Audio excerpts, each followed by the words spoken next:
الف لام میم۔ کیا لوگ یہ خیال کیے ہوئے ہیں کہ صرف یہ کہنے سے کہ ہم ایمان لے آئے چھوڑ دیے جائیں گے اور ان کی آزمائش نہیں کی جائے گی؟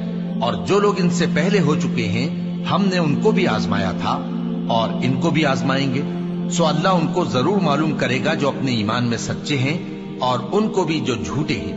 کیا وہ لوگ جو برے کام کرتے ہیں یہ سمجھے ہوئے ہیں کہ یہ ہمارے قابو سے نکل جائیں گے؟ جو فیصلہ یہ کرتے ہیں برا ہے۔ جو شخص اللہ کی ملاقات کی امید رکھتا ہو تو اللہ کا مقرر کیا ہوا وقت ضرور آنے والا ہے، اور وہ سننے والا ہے، جاننے والا ہے۔ اور جو شخص محنت کرتا ہے تو اپنے ہی فائدے کے لیے محنت کرتا ہے، بے شک اللہ تو سارے جہان سے بے نیاز ہے۔